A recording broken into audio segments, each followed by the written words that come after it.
حق کی طرف جاتے ہیں ڈاکٹر صاحب، یہ اگر آپ کو میں کہوں ایک کمپیریزن آف سارٹس فیض صاحب کا اور علامہ اقبال کا، تو کیسے کریں گے؟ کیونکہ مجھے معلوم ہے کہ آپ نے علامہ کے اوپر بھی بہت کام کیا، اور آپ کا جو نقطہ نظر ہے علامہ کے بارے میں اور ان کی شاعری کے بارے میں کہ وہ جو اس کا وہ جو ایک پوری سطح ہے اور اس کی جو بلندی ہے اس کے حوالے سے بھی آپ نے لکھا، تو کیسے ان دو شخصیات کو آپ موازنہ کیسے کریں گے؟ جی، ایک بات تو میں اکثر کہا کرتا ہوں، اور وہ یہ ہے کہ شاعروں کا آپس میں موازنہ نہیں کرنا چاہیے۔ ان کی کائناتیں الگ الگ ہیں اور اپنی جگہ پر ہر شاعر یونیک ہوتا ہے، یہ بے مثال ہوتا ہے، تو اس لیے کرنا نہیں چاہیے۔ اقبال کی اپنی دنیا ہے، فیض صاحب کی اپنی دنیا ہے، لیکن بہرحال اگر یہ سوال ابھرے تو ایک بات تو یہ ذہن میں رہے کہ فیض صاحب نے نظم لکھی اقبال کے لیے، اور بہت خوبصورت نظم لکھی، آیا ہمارے دیس میں ایک خوش نوا فقیر، آیا اور اپنی دھن میں غزل خواں گزر گیا۔ اقبال کو فقیر کہا فیض صاحب نے، تو فیض صاحب کو ان کا فقر بہت پسند تھا۔ اچھا، اب ایسا ہے کہ اقبال کی آواز ایک اعتبار سے آفاقی آواز ہے، اور ان کے محاورے اور ان کی امیجز ایسی ہیں جو قطعی یونیورسل ہیں۔ انہوں نے کبھی جو اس کی اسپیسیفسٹیز ہیں، یہ اس کے جو مظاہر ہیں معاشرے میں، اس پر زیادہ توجہ نہیں کی۔ یعنی انہوں نے بات تو کی فقر کی، لیکن جو داتا دربار کے گرد فقیر بھیک مانگتا ہے اور ایک بچہ جس کی ہڈیاں نظر آتی ہیں، اس کے بارے میں نہیں لکھا۔ لیکن فیض صاحب نے یوں کیا کہ وہ بچہ جس کی ہڈیاں نظر آتی ہیں اس کی انہوں نے بات کی۔ کیسی عظیم نظم ہے فیض صاحب کی آ جاؤ اے افریقہ، اور اس کے اندر جو تاثر ہے، جو احساس ہے، اور جو شدت ہے اور فرط شدت، وہ بمشکل ہی کہیں آپ کو ملے گا۔ آ جاؤ میں نے دھول سے ماتھا اٹھا لیا، آ جاؤ میں نے درد سے بازو چھوڑا لیا، آ جاؤ میں نے چھیل دی آنکھوں سے غم کی چھال۔ یہ ہیں فیض صاحب، آنکھوں سے غم کی چھال چھیلنے کی بات کرتے ہیں۔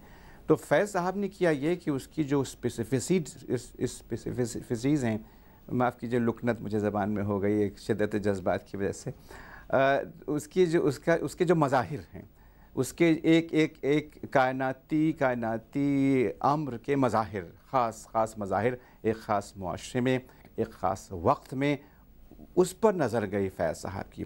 فیض صاحب کے ہاں توجہ مظاہر پر ہے، اور اقبال کے ہاں توجہ کائناتی معاملات پر ہے جن کے یہ مظاہر ہیں۔ بہت خوبصورت بات، یہ فرق ہے فیض صاحب میں اور نہیں، میں آپ کی اس بات سے مکمل اتفاق کرتا ہوں کہ یہ موازنہ جو ہے یہ ممکن نہیں ہے، اور ہر ایک شاعر کی اور لکھاری کی کائنات جو ہے وہ مختلف ہے۔ لیکن میں نے صرف اس حوالے سے سوال کیا تھا کہ یہ دونوں شخصیات جو ہیں ان کا ایک مغربی ادب کے ساتھ بھی ایک گہرا تعلق رہا ہے، اور تقریباً ان کی کچھ معاملات میں جو اٹھان ہے وہ ایک طرح کی تھی، اس حوالے سے بات کی، لیکن آپ نے اس کا بہت اچھا جواب دیا۔ منو بھائی، جی، فرط شدت اور جذبات کی بات کی ڈاکٹر نعمان الحق نے، اور وہ فیض صاحب کے ہاں ہے، لیکن اس کے ساتھ ہی ساتھ انہوں نے بھی، آپ نے بھی، عامر ضیاء صاحب نے بھی فیض صاحب کی شرافت اور سلیقے کی بات کی۔ سلیقہ ان کی خاص خصوصیت ہے۔ فیض صاحب کہا کرتے تھے کہ لوگوں کو نظریات اس طرح پہنچنے چاہیے جس طرح زیتون کی جڑیں مرمر کی رگوں میں داخل ہوتی ہیں۔ مرمر جو ہے یہ لائم سٹون ہے، اس میں وہ نہیں اگ سکتی، پودا نہیں اگ سکتا، لیکن زیتون کی اتنی جڑیں باریک ہوتی ہیں کہ وہ اس کی مرمر کی رگوں میں داخل ہو جاتی ہیں۔ صرف زیتون کا درخت ہوتا ہے ماربل ماؤنٹین میں۔ تو انہوں نے کہا کہ اس طرح غیر محسوس طریقے سے داخل ہونا چاہیے سوچوں کو، نظریات کو اور پوئٹری کو، جس طرح ماربل کے اندر زیتون کی جڑیں داخل۔ تو یہ تو ایک بہت ہی کمال فن کی بات ہے۔ جی ہاں، اور یہ سوال میں ڈاکٹر صاحب سے بھی کروں گا کہ اس کا تعلق جو ہے وہ جذبات و احساسات سے، اس کا تعلق زبان پہ عبور کے حوالے سے ہے، کہ مطلب ہر ایک سیاہ شاخ کی کماں سے جگر میں ٹوٹے ہیں تیر جتنے، جگر سے نوچے ہیں اور ہر ایک کا ہم نے تیشہ بنا لیا ہے۔ یہ اتنی اسٹرانگ جو ہے وہ امیجز ہے، کہ اور اس کے باوجود یہ جو تاج سلیقہ اچھالنے کی، تخت کے گرائے جانے کی باتیں ہیں، لیکن اس میں بھی ایک سلیقہ، ایک محبت، ایک سلوک ہے، اور ایک اپنی دہشت گردی نہیں ہے، ایک سیلف ایفیسمنٹ بھی ہے میرے خیال میں ڈاکٹر صاحب سے اگر پوچھوں، ڈاکٹر صاحب جو وہ ساری بات ہے کہ گر بازی عشق کی بازی ہے، جو چاہو لگا دو ڈر کیسا، گر جیت گئے تو کیا کہنا، ہارے بھی تو بازی مات نہیں، یعنی کہ یہ جو پورا عمل ہے یہ in and of itself اس کی ایک سگنیفیکنس ہے، اور اس کے لیے کوئی ضروری نہیں ہے کہ آپ کا جو کیلکولس جو ہے کامیابی کا وہ کسی جو ہے وہ مٹیریل بینیفٹ پہ ہو. اس سے اتفاق کریں گے آپ؟ جی میں بالکل اس سے اتفاق کروں گا، اور فیض صاحب کی صحبت سے میں فیضیاب ہو چکا ہوں. میری ایک بہت ہی قیمتی تصویر فیض صاحب کے ساتھ لندن میں لی گئی تھی، جو لمپس میں پروجیکٹ کی گئی فیض صاحب کے جلسے میں اسکرین پر. میں بہت چھوٹا تھا اس وقت اور فیض صاحب کی بہت شفقت مجھ پر تھی. تو سیلف ایفیسمنٹ کی جہاں تک بات ہے، اس زمانے میں یہ بات شاید آپ میں سے کسی کو نہیں معلوم ہے کہ کچھ وقت میں BBC میں ایک صحافی کی حیثیت سے گزار چکا ہوں. چلیے پھر تو میں آپ ہی کی برادری سے ابھرا ہوں.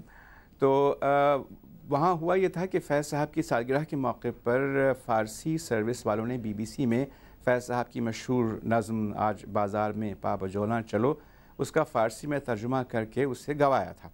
اچھا میں بہت خوش تھا. افتخار عارف صاحب کے ساتھ میں فیض صاحب سے ملنے گیا اس دن، اور فیض صاحب بیٹھے ہوئے تھے نائٹس برج میں.